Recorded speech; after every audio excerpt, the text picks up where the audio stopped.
డైరీల్లో ఏముంది, ఎవరి పేర్లున్నాయి, ఎవరితో ఎలాంటి సంబంధాలున్నాయి, సిమ్ కార్డుల సంగతేంటి, కాల్ రికార్డులో ఎవరి నంబర్లున్నాయి, నయీం గుట్టు మరింత తేల్చేందుకు వీటిపైనే పోలీసులు దృష్టి పెడుతున్నారు. ఎక్కడ ఏ చిన్న క్లూ దొరికినా వదలకుండా మరింత సమాచారం రాబట్టేందుకు ప్రయత్నిస్తున్నారు. ఎన్కౌంటర్లో చనిపోయిన గ్యాంగ్స్టర్ నయీం కేసులో పోలీసులు అన్ని కోణాల్లో దర్యాప్తు చేస్తున్నారు. డైరీలో దొరికిన సమాచారంతో పాటు సిమ్ కార్డుల వ్యవహారాన్ని కూడా జల్లెడ పడుతున్నారు.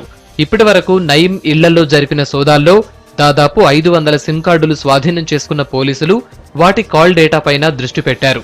జంట కమిషనరేట్లలోని ఆధునిక పరికరాలన్నీ ఉపయోగిస్తూ ఈ సిమ్ కార్డుల సంగతి తేలుస్తున్నారు. 100 టవర్ల లొకేషన్లను ఎంపిక చేసిన పోలీసులు ఈ సిమ్ కార్డ్స్ వాడి నయీం ఎవరితో ఎప్పుడు ఎంతసేపు మాట్లాడాడు, ఎలా బలవంతపు వసూళ్లు చేశాడన్నది గుర్తించేందుకు ప్రయత్నిస్తున్నారు. ఈఎంఐఈఐ నెంబర్ల ఆధారంగా నయీం ఎక్కడెక్కడ తిరిగాడన్నది తెలుసుకోవడంతో పాటు సిమ్లు అమ్మిన వారు ఎలాంటి ఆధారాలు తీసుకున్నారన్నది గుర్తిస్తున్నట్లు తెలుస్తోంది.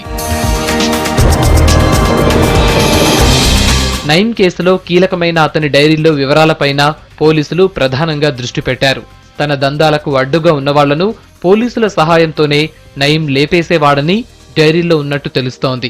సెటిల్మెంట్లకు అడ్డు వస్తున్నాడన్న ఆగ్రహంతో నేరెడ్మెట్ కు చెందిన రౌడీ షీటర్ వేణుగోపాల్ ను పక్కా ప్లాన్ తో నయీం ఖతం చేయించాడని సమాచారం. ఓ పోలీస్ బాస్ కు శంషాబాద్ లో 60 ఎకరాల సుపారీ ఇచ్చి వేణుగోపాల్ ను ఫేక్ ఎన్కౌంటర్ లో నయీం చంపేయించినట్లు డైరీల ద్వారా బయటపడిందని తెలుస్తోంది. ఇక చోటరాజన్ గ్యాంగ్ మెంబర్ అయిన అజీజ్ రెడ్డిని తన తర్వాత టార్గెట్ గా నయీం ఫిక్స్ చేసుకున్నట్లు తెలుస్తోంది. ముంబైలో దావూద్ ను చెడుగుడాడిన అజీజ్ తర్వాత హైదరాబాద్ కు మకా మార్చాడు. అదే టైంలో దావూద్ ఇచ్చిన భారీ సుపారీతోనే అజీజ్ ను లేపేసేందుకు నయీం ప్లాన్ వేశాడని సమాచారం. షార్ప్ షూటర్ అయిన అజీజ్ ను చంపేసేందుకు మళ్లీ పోలీసుల్ని ఆశ్రయించాడు నయీం. వేరొకరికి దాదాపు 10 కోట్ల రూపాయల సుపారీ ఇచ్చిన నయీం ఫేక్ ఎన్కౌంటర్ లో అజీజ్ అడ్డు తొలగించుకున్నాడు. పక్కా సినిమాటిక్ గా ఉన్న ఈ వివరాలు నయీం డైరీల్లోని సమాచారం ఆధారంగానే పోలీసులు గుర్తించినట్లు తెలుస్తోంది. సిమ్ కార్డులు, డైరీలో బయటపడుతున్న వివరాలతో పోలీసులు కూడా విస్తుపోతున్నట్లు సమాచారం.